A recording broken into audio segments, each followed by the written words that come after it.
Let's give it up for Big Spring and Snyder College meeting us tonight. Yeah. Streaming over the interweb. And, there's a whole group of like 10 to 15 of those guys that meet and they simulcast with us. And they're just as much a part of Two Posts as everybody sitting in this room. Amen? And so I'm excited to see what God's going to do over the course of time. So last week we talked about the 5 parts of being. That there's 5 parts of us as a human being. And a lot of times we focus just on the spiritual part, just the one piece of us. And we think that, the rest of us doesn't matter as much to God, but it does. And there's so many more parts of us. There's the physical, there's the intellectual, there's the spiritual, there's the social, and there's the emotional. We call that EQ, emotional intelligence, as like intellectual intelligence is IQ. This is EQ. The 5 parts of ourselves. And we talked about if our enemy, we might be strong spiritually, but if our enemy can get in through our social avenues, if he can get into our castle from that part of our weakened wall, as it were, then he can infiltrate the whole city, right? And if he can get in through our mind, and mess up the way we think about things, then he can get in and he can infiltrate the city. And if he can, destroy our body and other things, there's so many ways that the enemy can get in. But the one that's the least frequently talked about is the emotional intelligence, or the EQ. We think that doesn't really have anything to do with God, so we just talk about spiritual things. And so, but I would postulate to you today that actually everything is spiritual. And so that's what we talked about last week. And we found that that the one that gets overlooked the most is EQ, and that it is impossible to be spiritually mature while remaining emotionally immature.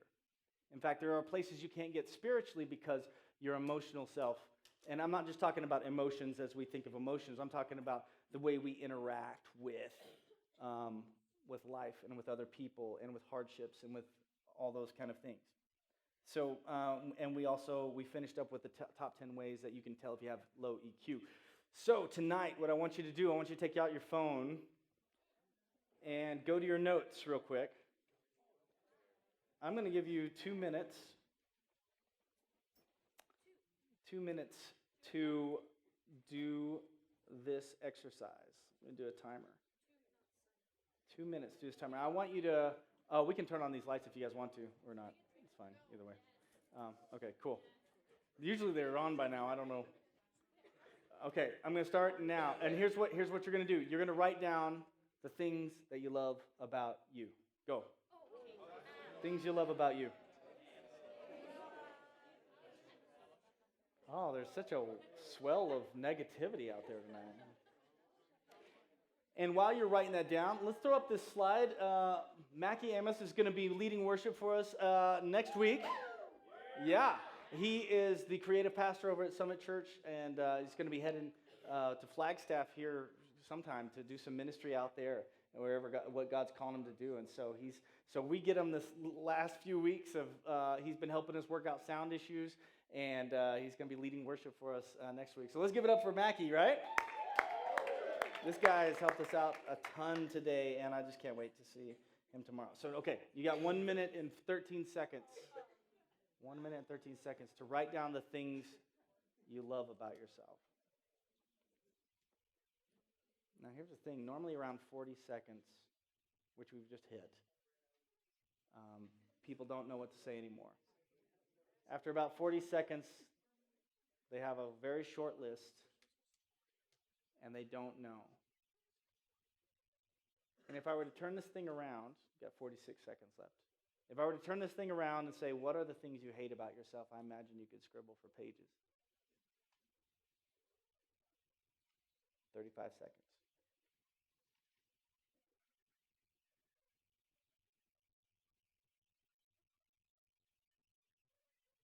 25 seconds.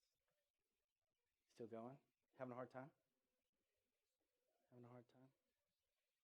Kind of drawing a blank? It's kind of funny when you write down the top 10 things you like about your mate, your person you love. You get down to about 4 or 5 and like, what else? They're funny, they're smart and funny. 0. Okay, that's it. Okay, so that's the point of this exercise. I want you to hold on to that, though. All right? So we're going to talk about the true self next week. What makes up the true self? We kind of did an intro last week. But before we can really talk about the true self, we have to talk about the false self and the lies and those kind of things that keep you from going to being your true self. And I postulate this to you, this question. What if you have been your own worst enemy? What if you are a worse enemy to yourself than even the devil? And the devil doesn't even have to mess with you anymore because he's got you on this little hamster wheel doing your own damage. What if you were your own worst enemy? What if the enemy has no power over you but what you give him? What Hebrews says is don't trade in your gift and exchange it for a lie. What if, as Jesus said, we are to love others as ourselves, but we are incapable of loving others because we are incapable of loving ourselves? An ancient Chinese proverb says, when there's no enemy within, the enemy without can do no harm. I want you to memorize that. If there's no enemy within, the enemy without can do no harm. See, the only way the enemy can hurt you, the only way he can touch you, the only way the enemy, our adversary, the devil, who runs around like a roaring lion, seeking whom he may devour, who wants to sift you like wheat, the only way that he can touch you is if the truth claims that he sends out there, if you receive those truth claims. And he's always whispering. And he wants to get your attention. He wants you to embrace. He can't actually physically touch you, but if you embrace his thoughts, his ideals, his truth claims about God and about yourself, that's how you will self-destruct. If there is no enemy within, the enemy without can do you no harm. To find out what's real, we have to find out what is not real. What is a lie? What are the false things? All right, so this is so exciting for me because back in 1999, one of the best movies that ever came out. It's called The Matrix, and this was a revolution of a movie. How many of you have not seen The Matrix? Raise your hands high. Okay, now I knew this was going to happen. And that's okay, because I'm going to tell you about it. We're going to have a movie night this weekend, and you're going to watch The Matrix, and it's going to be amazing. You may have seen this scene, this iconic picture of the red pill or the blue pill. And this is Neo, and the glasses are on the face of Morpheus. And Morpheus has these two pills, and he's like, you take the blue pill, you can go back into the Matrix, and we'll talk what that means here in a minute. Or you take the red pill, and we'll see how deep this rabbit hole goes. We're going to see what's real. All right, so that's where this iconic thing is. And here's basically what happens. The basic idea is that the machines have become self-aware. Artificial intelligence has taken on, and the war between man and machine has destroyed the earth. This is kind of what it looks like now. And you can throw it up for those guys in Big Spring back there if you want to, Christian. And they tore the sky just trying to war against each other. And what ends up happening is the machines win the war, and this next picture shows what they do with humans. They plug them in from the time that they're a baby, and it fills up with this pink fluid, and they live in a sleep state. But they're not just asleep. There's a program called the Matrix, which in their minds looks like 21st century, United States, but it's really way, way in the future. But the best time in their recollection, the machines say, was in the 21st century, and so they raise thousands and millions of these babies into full-grown adults, and their biological energy somehow is the fuel for the machines and keeps the machines alive. So they're feeding on humans while the humans are living in the matrix in their mind, and it's just as real to them as this right here is to us, because the mind is a very powerful thing. And so these machines have generated this world called the Matrix. Millions of humans are plugged into it. And in their minds it's real, but they have no idea that they're being used as food for the machines. They just live their existence in this false binary coded world that just seems so real. But just like any lie, there are moments when people inside the matrix, there are glitches and things that make them think, maybe there's more to life than what I'm living. Maybe there's more to this world than this lie. I feel like I'm in a lie, and they can't prove it. But if some of them end up breaking out of the matrix, and that's one of who Morpheus was, the bald black guy, that was Morpheus, and he has broken out of the matrix. And there are these computer-generated programs inside the matrix called agents. That's what these guys look like. And these guys are lethal and deadly computer programs that have, OP power, if you know what that means, overpowered power, whatever. Anyway, they're OP. And nobody can fight these guys. They're dangerous. Anybody who's seen them has gotten killed. And if you get killed in the Matrix, like if you get shot in the Matrix, you die in real life. They unplug you. You get flushed down this toilet kind of thing in your body that you've never actually used your real legs on. So that's, you'll see in the movie when you go watch it. And then here's Neo, this next picture. Neo's just a guy working in a cubicle and just doing his day-to-day work, but he thinks there's more to life than this, right? And he's going along, and he starts to figure out that there's more to life, and he kind of gets into a little bit of trouble. And this next picture here shows that he gets interrogated by the agents. They're like, hey, just go home, forget everything that you saw, and so Morpheus finds Neo and starts showing him the truth about life. That's where he had the blue pill and the red pill, and it's like, do you want to see if this thing is real or not? Because the red pill somehow kicks you out of the matrix, and the blue pill just puts you right back in like nothing ever happened. And so he's living this life in the prison of his mind. They say he's the one, but he's just a guy working a mundane job in a cubicle somewhere. Nothing special. Or is he? Neo, if you only knew who you were. I'm talking to you now. If you only knew who you were, what you're capable of. My goal tonight is to be that Morpheus character saying, will you take the red pill? Because I want to see how deep this rabbit hole goes. Amen? Who's with me? We're all born into sin. We're all born into the matrix. And we too were food for the machine of what 1 John calls the world. Now, let's turn to Ephesians 2. The world in this context is the ideologies of the enemy, the devil, the prince of the air. Ephesians 2:2 says this, in which you once walked according to the course of the world, the matrix, just replace the word world with matrix, according to the prince and the power of the air, the agent Smith, the spirit who now works in the sons of disobedience, among whom also we once conducted ourselves. We used to live in the matrix too, in the lust of the flesh, fulfilling the desires of the flesh and of the mind, and we were, by nature, we were children of wrath, just as the others. You were plugged into the matrix, eating, spoon-fed the ideologies that it gave you, bowing before its truth claims, doing whatever it wanted you to do. You were chained to the matrix as a slave. And before you're a Christian, this is what life is. You are in the matrix and you have no idea. And I remember that life very well, like it was yesterday. Plugged into the matrix, not even knowing that I was living a lie and that there was so much more to life than what I was living. And when I broke out of the matrix, it got crazy. But you were trained, he says. From the Message, he says this. Now, this next one's going to be New King James. But the Message says it this way. In 1 John 2:15, it says, do not love the world's ways. Don't love the world's goods. Love of the world squeezes out the love for the Father.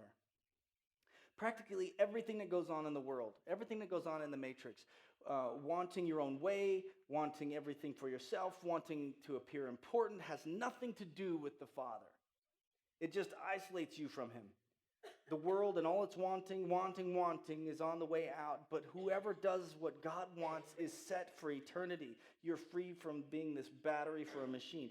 Children, time is just about up. You heard that the Antichrist is coming. Well, they're already all over the place. The agents are everywhere. The enforcers of these worldly ideas are everywhere. They're in your professors sometimes. They're in the news media sometimes. They're everywhere. The world, they're in the Oscars, all over the place. I'm telling you that those who are enforcing the world's ideas, the things of this world, are already in play, and they're all over the place. And if you ever try to step outside of their matrix, you will be shunned and things are going to happen. He says, Antichrist, everywhere you look, that's how you know we're close to the end, that the great battle is about to begin. The world is putting out many truth claims. So what is the message of the Antichrist? The beast, as it were, in Revelation. This is the message of the Antichrist. Happiness is found in having things. You should get all you can for yourself, even experiences or things. Get as much as you can for yourself, as quickly as you can. Security is found in money, power, status, and good health. Above all, you should seek all the pleasure, convenience, and comfort that you can. God is irrelevant in everyday life. Christianity is just one of many alternative religions. There are no moral absolutes. Whatever is true to you is true. That is the message of the beast. That is the message of the world. And as soon as you start to figure this out, as soon as you start to break free from the matrix, an agent in the form of a thought will be on your doorstep, or a blog will be right there to tell you that you're wrong, or something else. The lust of the eye, the lust of the flesh, and the pride of life. That's what 1 John says. Lust of the eye. What I can do, getting things my own way. Lust of the flesh, what I can get, getting more. Pride of life, what others think of me, that's my status. These are the ways of the world. And just like a cat with a laser pointer, I could take any cat in the whole world, any cat, you bring me any cat in the whole world, and give me a laser pointer, and every freaking time, I can get it to do exactly what I want it to do. You've been force-fed the ideologies and the truth claims of this world. It's happening to you on a daily basis, on the daily, as Daedrin would say. And if you're and you're just like this cat until you decide not to be, until you decide to unplug, until you decide to say, you know what, enough's enough. I'm not going to follow the ideals of this world anymore. It works every time. It pulls you back into this, to being a slave of this world, bending to the will of your adversary, the devil, who devours you and sifts you like wheat. All you got to do is throw a pretty girl in front of that young man, and he was going strong after Jesus, and she's not, and all of a sudden, got him. All you got to do is have that girl's roommate just start doing some contentious things, and then, I mean, I see it. I've seen it for 16 years, guys. It's like the cat with the laser pointer. I'm like, okay, and here's what's going to happen next, and next. You don't know me. I'm an individual. Really? Listen, the flu is no respecter of persons. This rash I've seen in you, I've seen in 15,000 other people over the course of this 16 years. So, listen, if you want to be a cat with a laser pointer, then do so. If not, break free from the freaking matrix and let's do this thing. Do you want to see how deep the rabbit hole goes? Do you want to see what's real, or do you want to just keep on bending to the ways of the world? Well, they finally break Neo out of the matrix, and there's kind of the picture a minute ago of him in like he looks totally different. Yeah, go ahead and bring that picture up. That's not Neo. Okay. Boom, he wakes up, and this is the first time that he's seen with his real eyes. The first time he's walked with his own legs. He can't walk at first. He's been living in this test tube like his whole life. In fact, just living in his mind in this computer program. And he finally breaks out of the matrix and he gets to see the world. And it's not pretty because it's been torn apart by the war between them and the machines. And Morpheus takes him into a training program that mirrors the rules of the matrix to learn how to beat the matrix. And so, yeah, let's watch that.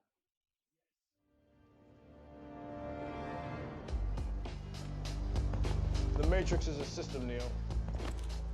That system is our enemy. But when you're inside, you look around, what do you see? Businessmen, teachers, lawyers, carpenters. The very minds of the people we are trying to save. But until we do, these people are still a part of that system, and that makes them our enemy. You have to understand, most of these people are not ready to be unplugged. And many of them are so inert, so hopelessly dependent on the system, that they will fight to protect it. Were you listening to me, Neo? Or were you looking at the woman in the red dress? I was... Look again. Freeze it.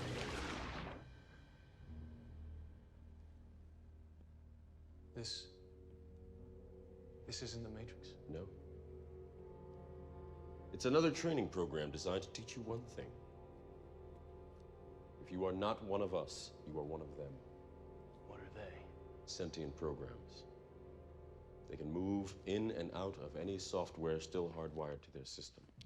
That means that anyone we haven't unplugged is potentially an agent. Inside the Matrix, they are everyone, and they are no one. We have survived by hiding from them, by running from them. But they are the gatekeepers. They are guarding all the doors, they are holding all the keys, which means that sooner or later, someone is going to have to fight them. Someone. I won't lie to you, Neo. Every single man or woman who has stood their ground, everyone who has fought an agent has died. But where they have failed, you will succeed. Why? I've seen an agent punch through a concrete wall. Men have emptied entire clips at them and hit nothing but air. Yet their strength and their speed are still based in a world that is built on rules. Because of that, they will never be as strong or as fast as you can be. What are you trying to tell me? That I can dodge bullets?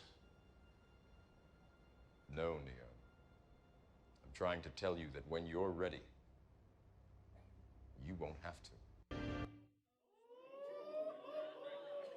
Are you telling me that I can live like Christ in this life? Are you telling me that I'm more than just a sinner saved by grace?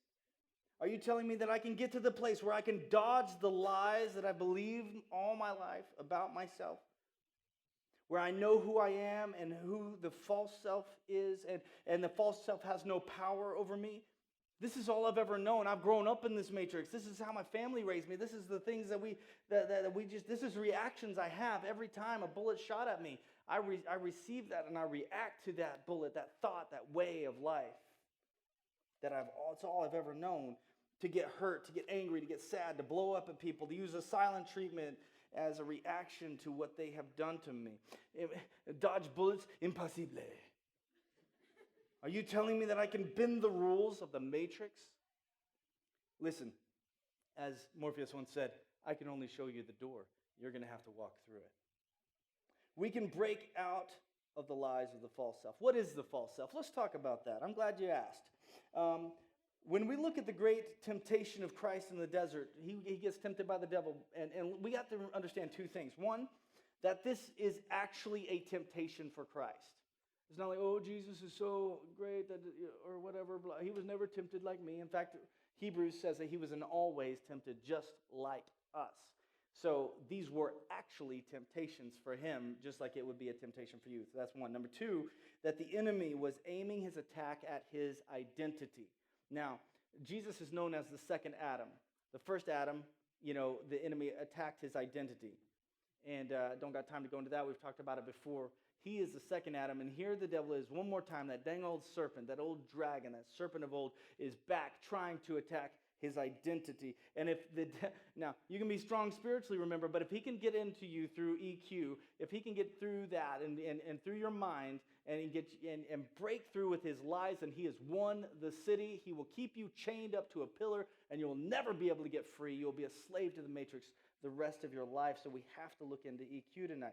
Let's look at this. In Matthew 3:16, Jesus is baptized, and the spirit of the dove comes down on his shoulder, and God says, "This is my beloved Son, in whom I'm well pleased." In other words, you are lovable, you are loved, you are good, and it is good that you exist. You are not a waste of space. This is my Son. I am well pleased with him.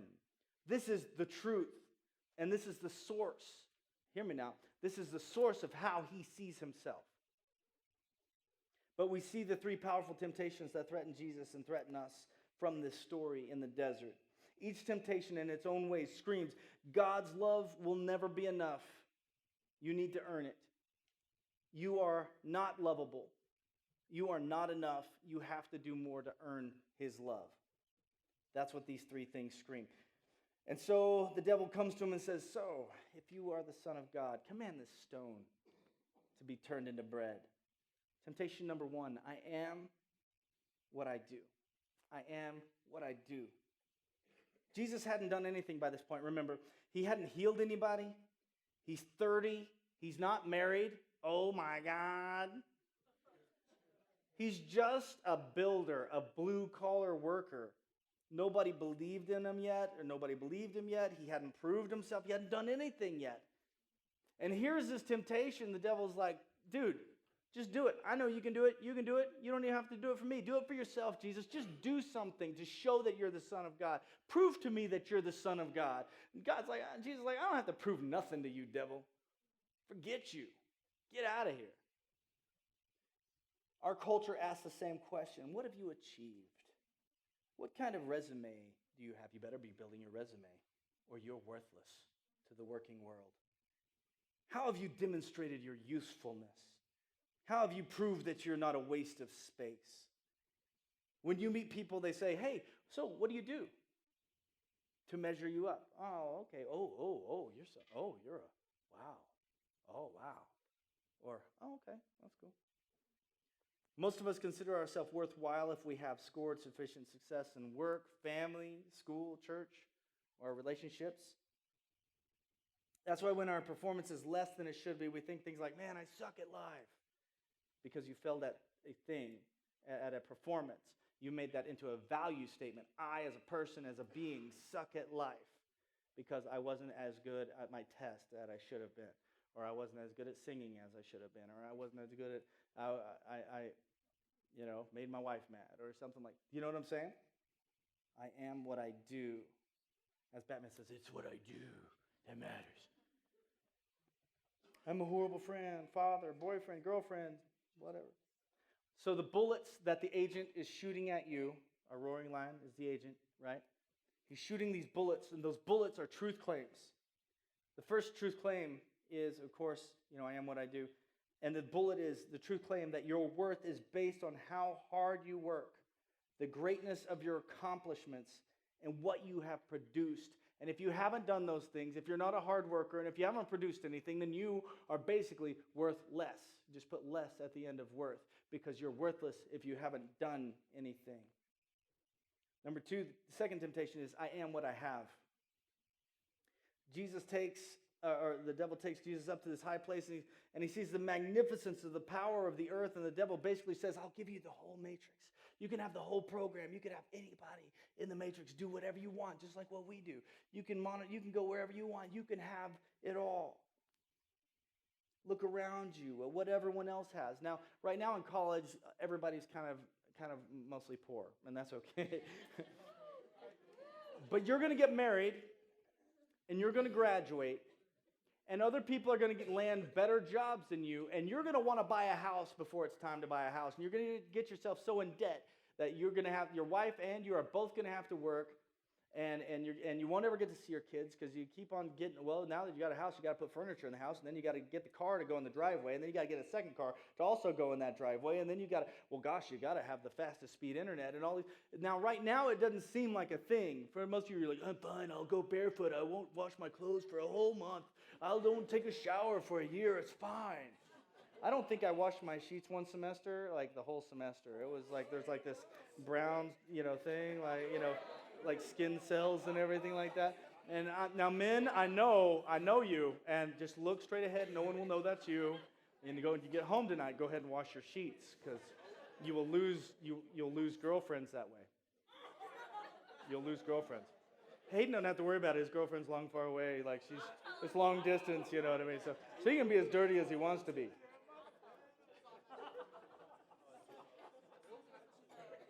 You'll begin to look at what other people's have, but it's not just things, guys. It's not just things. We base our value on having abilities, on having, having things, abilities, positions.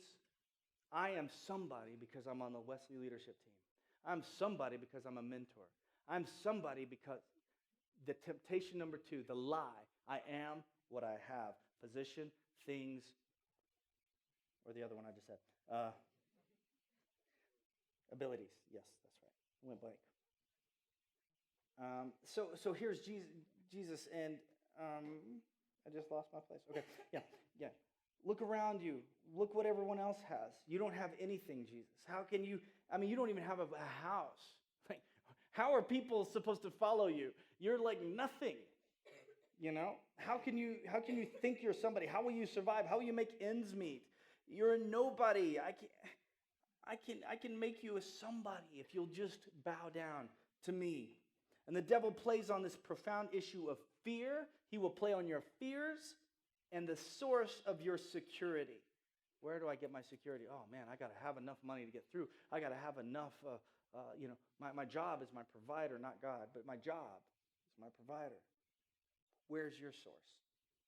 Our culture measures our success by what we own. Markets now spend over $15 billion each year seducing children and adolescents to believe that they have to have this next thing, toy, clothes, iPhone, whatever. $15 billion in marketing just to get you to think you need that next thing. Their very identities depend upon it. As adults, we measure ourselves through comparisons. Who has the most money, the most beautiful body, the most comfortable life, the best position at work? Who has the best education? What school were you from? Most talents, most awards, most degrees on your resume. You're really important. I can really listen to you if you've got a doctorate. I'm not going to listen to this guy who doesn't have a bachelor, but this guy who's got a doctorate must be right. That's our culture, guys. That's the message of the beast that he's spoon-feeding you. That's the matrix. Who has the most handsome boyfriend or girlfriend or wife? And may not be a temptation now, but again, you will be eventually tempted to buy things before you're ready and get yourself in debt. And then God's like, hey, I want you to go to the mission field. And you're like, oh, I can't. I got like $100,000 in debt. Okay, well, I'll go on to somebody else who wasn't stupid. So this bullet that's fired by our adversary, the devil, who's a roaring lion, is a truth claim about your worth based on your abilities, things, and positions that you hold. This is what makes you really something. Temptation number 3, I am what others think. This will always be one. And you think the older you get, the better it gets, and it doesn't. It actually gets worse if you don't get a rein on it now. Because the older you get, in the middle age, like where I'm headed, not there yet, but heading there, now you have to have some prestige. Now you have to have some, Mikey, you're still hanging out with college students? Did you do something wrong? Like, can't you get a real job? Like, I've had pastors, actually I had a district superintendent once ask me, well, Mikey, have you thought about going into ministry? And I'm like, have you seen the Wesley? What is it? What is it? Well, it's not a real church. It's not real. I don't know what the heck you think we're doing up in here, but I'd call that church. Amen? Okay, let's see. We give to the poor, right? We take care of the poor. With offerings and stuff like that. We worship together, and we're a body. I mean, basically anything you look at in Acts, that's the church, that's us. So there you go. But I am what other people think. Lie. Third lie. Some of us are our identity is so chained. We are so addicted to what people think. And guys, I'm not looking down on you. I understand this. I understand all 3 of these. These were not just temptations to Jesus. These are also temptations to me. And I guarantee if they're a temptation to me, they were a temptation to you as well. And you'll say, oh, I don't care what, blah, blah, blah. No, you do. I promise. One of these 3 will hit you. Then Satan takes Jesus up in front of everyone on the temple wall. And he up on the corner, he's like, dude, you've got the power to fly. Why don't you throw yourself down and see if you can fly? And man, that would be a great entrance, wouldn't it? I mean, that would be like a runway show on crack. I'm for you, Jesus. I want to see you win, Jesus. I want to see everybody follow you. Why don't you just throw yourself off and see if the angels catch you? Just see what happens here. That will really impress people if you could fly. At this point, people didn't think anything of Jesus. They didn't even know who he was. He pretty much was invisible. I don't know if you've ever felt invisible, but this is why when you feel invisible, this is probably the biggest temptation to you, is to feel like somebody. I felt like that all the way through junior high and many times in high school, and many times in my life when I feel invisible, I start getting very, trying to get into a people-pleasing spirit. How could he save the world if nobody knows who he is? It's just logical, Jesus. You got to make an impression on people. How could he think he had worth and value? If no one even knew who he was. Most of us place a higher premium on this than we know, than we realize. We get so focused on ourselves in a conversation, right? Hear me. We get so focused on ourselves in the conversation of not looking dumb and, man, what am I going to say? And I hope I sound witty and blah, blah, blah, blah, blah, that we're not even listening to the person who's talking to us. We're so worried about what we're going to say that we're just waiting for them to stop talking so we can talk. And we worry like crazy. After the conversation is over, man, I hope what I said didn't sound stupid. What could I have said that would have been really funny? True freedom comes when we no longer need to be somebody special in other people's eyes because we already know that we are loved by God. I know that sounds trite, but I'm telling you, I've cracked through. I've unplugged from the matrix recently, and I'm telling you that this is a thing. I'm telling you this is a thing. But I can only show you the door. You got to walk through it.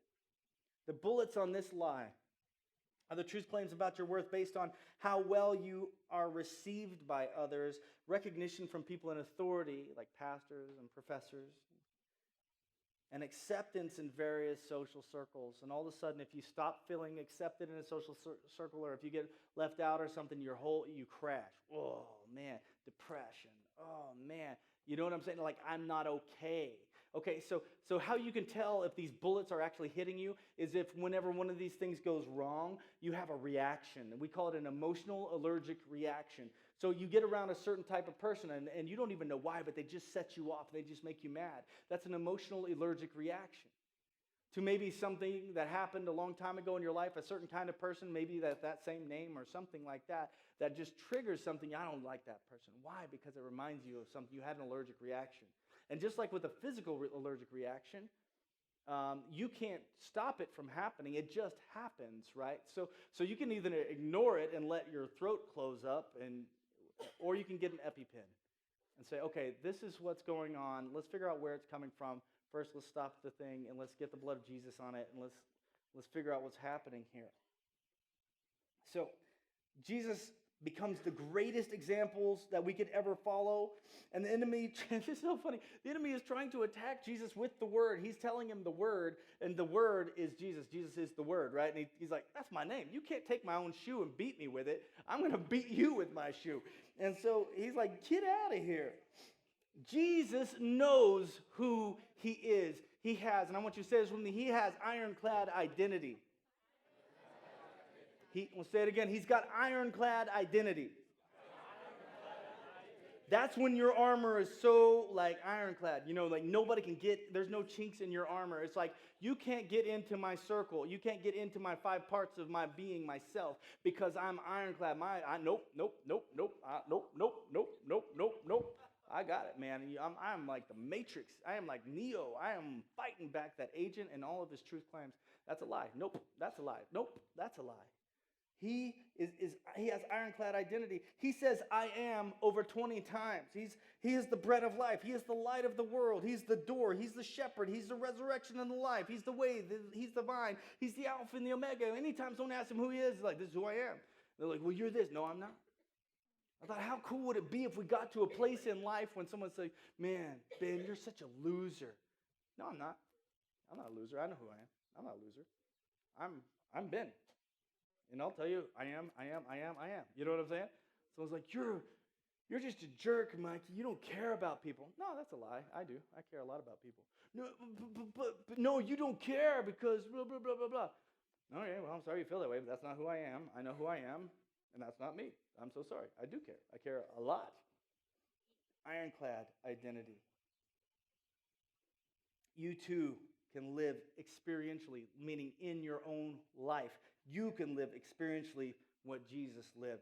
Now, Neo is going through the Matrix, and they have these run-ins, and they're running from the bullets. They're running from the agents because the agents are on their tail all the time. And you don't face an agent, man, because those things are strong. And some of you guys are scared of the devil. Don't be scared of the devil. Once you learn to break free from the Matrix, you won't be scared of the devil or no scary movie or nothing like that. And the bullets he fires are the truth claims about your worth. And the only way that they'll hit you is if you receive them. And Neo is running, and he gets face-to-face with his agent, and it's like, oh my gosh, what am I going to do? So let's watch that. Finally starts to realize, now it's a long story to tell you how he got to that point. He was at a point where he was stuck in the Matrix, and he couldn't do anything. And at that point, he had broken free in his mind. to realize that he could bend the rules of this world. Now, Jesus in his own way, like the curse of the law of sin and death came in by the devil. Now he became the prince of the air. And now we have to do what he says. But then Jesus comes in and he gives us the keys of the kingdom and says, now whatever you bind on earth will be bound in heaven. Whatever you loose on earth will be loosed in heaven. And now we can now break free from the laws of gravity, so to speak, from the laws of this present age, the prince and the power of the air, because Jesus has given us the keys to break free from that. And that's what he was doing. He was tapping into it. And in that moment, he was moving so fast that they put it in slow motion, which is an interesting concept. And he almost did it. But this is when Neo begins to awaken and say, whoa, maybe there is something to this whole thing. What if there was a place in Christ that you could live experientially what you've always read about and maybe even thought was just theoretical? What if you could be free in your mind from that addiction? What if you could be free from those truth claims and those bullets and those past mistakes and those things that you've gone through? What if you could be free experientially and that those things had no more hold on you? And he says, are you trying to tell me that I can stop bullets? And he says, man, Neo, whenever you find the truth, you won't have to stop bullets. And we'll talk more about that next week. Next week, I'm going to teach you how to dodge bullets. But for this week, we need to find the false self. We need to find the lies. And we need to break those lies. We need to break free from the matrix. Worship team, would you come? Here's your litmus test. Go ahead and get out some paper or your phone.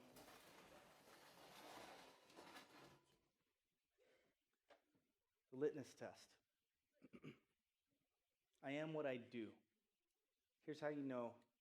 There's several others, but this is just some that we came up with yesterday in our sermon planning meeting.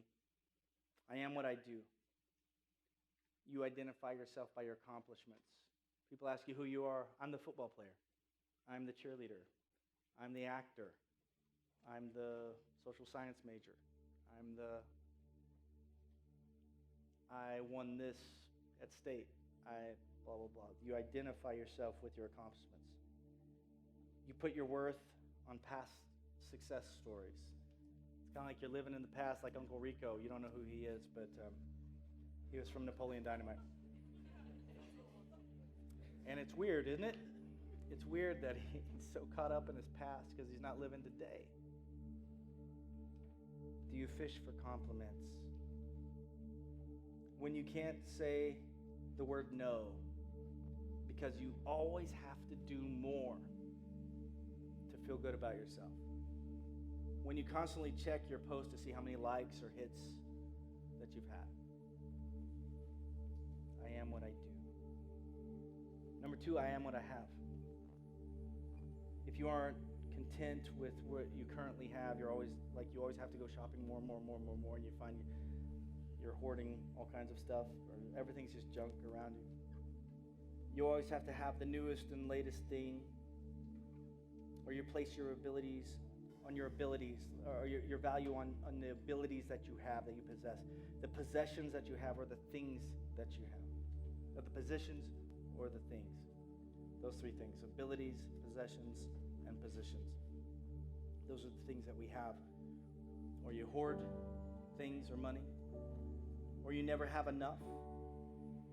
You can't tithe or give to the charities that you would like to give to, or the nonprofits that you want to give to, because you got to keep hoarding stuff. Because you're afraid if you don't have enough, then you gain identity from a title, or a relationship, or a job. And if those things were taken away from you, you wouldn't be okay. Third thing is, I am what others think of me. Popularity. Do I tell a person when he or she has hurt me? No, I can't tell them because I don't want them to think I'm weak. I don't want them to think I'm stupid. I don't want them to think that's low EQ. We should be able to respectfully and honestly tell people when they've hurt us. But we don't want to look weak, and that's hitting the whole thing of that lie. I am what people think of me. Do you rely on Are you relying on compliments? Are you devastated by criticism? Are you concerned with people acknowledging you? And if they don't acknowledge you, then they must not like you. Do you have a hard time admitting that you had a shortcoming or a fault? And you try to overcompensate that with, well, here's my strengths though. You have a hard time just admitting that you had a shortcoming, because if you have any shortcomings, that means you're worthless, right? If you're not perfect, then you must be worthless. That's a bullet. It's a lie. It's a truth claim about your worth, and it's a lie. Do you have a hard time being seen as weak? Do you have a need to be seen as the hero? The need to make everyone happy? Do you pretend to be someone different around different kinds of people? Bill Johnson from Bethel Church said, if you live by the praises of man, you'll die by their criticism. So guys, when there is no enemy within, the enemy without can do you no harm. So we have to dismantle these lies. Amen? What would happen in your journey? What could happen in your journey? And what if everybody in this room on this same journey somehow was able to start dodging bullets? Was able to start breaking the rules of the matrix and say, no, I know how most people react to this. They move at normal speeds and they get shot, but I'm gonna tap into something outside of the matrix. I'm gonna tap into the heavenly realm, and I'm gonna say, when that bullet's flying at me, I'm just, no, that's not true. That's a lie. No. When you find a lie in yourself, you dig that lie out of you. You say, no, that is a lie. You reject it. The Bible says taking every thought captive and making it obedient to the law of Christ. What could happen in your journey with God if there were no enemy within? Let's leave those temptations up. Let's close our eyes. And let's get real with God tonight, amen? Let's see what God may do in us when we admit a weakness or a shortcoming or a failure. And we realize all of a sudden that doesn't have anything to do with my identity. That doesn't have anything to do with my value. God has already said, you are my beloved child in whom I am well pleased. You don't have to do anything. You don't have to have any abilities. You don't have to, I don't care what anyone else thinks about you. You are my beloved child in whom I am well pleased, because I created you, because I love you, because I made you, and I want you to see it. And that's all you got to do is receive it. And if you will take hold of that, and if that would be enough for you, then no bullet from hell could touch you. I want to see you free. I want to see you free tonight. I want to see you break free from the law of sin and death and all the lies and the bullets of the enemy and that agent who comes after you time and time again. It's time for freedom. It's time to break the law of sin and death, and it's time to rise above it with the law of lift.